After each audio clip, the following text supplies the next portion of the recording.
దేశంలో జరుగుతున్న అత్యాచారాలను ఖండిస్తూ జంగారెడ్డిగూడెం మసీద్ సెంటర్లో జనసేన మహిళా సమైక్య సంఘం ఆధ్వర్యంలో కొవ్వొత్తుల ర్యాలీని నిర్వహించారు. కోల్కతా ఆర్జీకార్ వైద్యశాలలో పీజీ విద్యార్థినిపై జరిగిన సంఘటనను వారు ఖండించారు.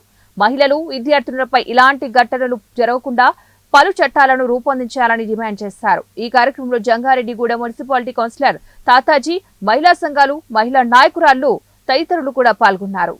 రేపటి రోజున అదే స్త్రీ జాతిని మింగే పరిస్థితులకు వస్తుందంటే రేపటి రోజున పురుష బిడ్డలు అంటే పురుష శిశువులు వద్దు అనుకునే పరిస్థితికి సమాజం కానీ ఆడవాళ్ళు కానీ రాకూడదు అని చెప్పి ఈ సందర్భంగా మీ అందరికీ విన్నవిస్తూ మగపిల్లలకి ఎలా జ్ఞానం బోధించుకుంటారో తల్లులు కొంచెం దయచేసి మీ అందరూ కూడా పురుష బిడ్డల్ని పెంచేటప్పుడు కానీ వాళ్ళు వెళ్ళే విధానంలో కానీ చిన్న మార్పులు చేర్పులు చేసుకుని స్త్రీ జాతిని అందరూ కలిపి కాపాడాలని.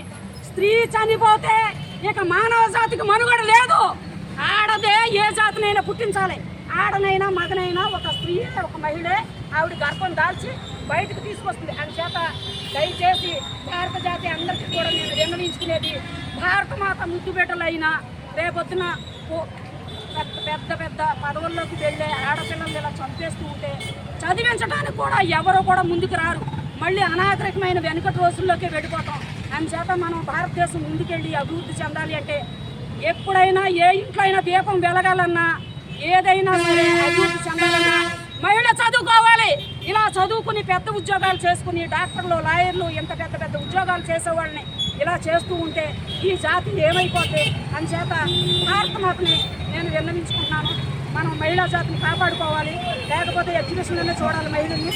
భారత్ మాతాకి మేరకు ఈరోజు జంగారెడ్డిగూడెం పట్టణంలో కలకత్తాలో జూనియర్ డాక్టర్ని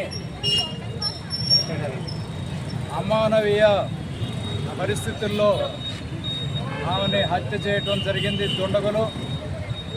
ఆమె హత్యని ప్రభుత్వం కానీ పోలీసు వ్యవస్థ కానీ తప్పుదో పట్టించడానికి అనేక ప్రయత్నాలు చేస్తూ ఉన్నారు.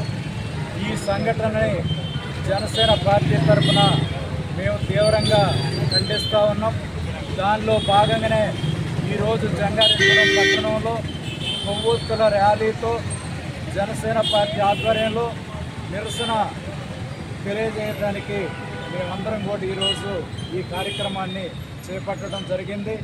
మహిళా డాక్టర్లకి రక్షణ కల్పించాలని, మహిళా ఉద్యోగులకు రక్షణ కల్పించాలని, మొత్తం సమాజంలోనే సగభాగంగా ఉన్నటువంటి మహిళలందరూ కూడా రక్షణ కల్పించాలని చెప్పి అనేకమైన చట్టాలు వచ్చినప్పటికీ కూడా దుర్మార్గులు బాగా భయపడకుండా రెచ్చిపోతున్నటువంటి పరిస్థితుల్ని ప్రభుత్వం కట్టడి చేయాలని చెప్పి మహిళలకు అందరికీ కూడా రక్షణ కల్పించాలని మేము ప్రభుత్వాన్ని డిమాండ్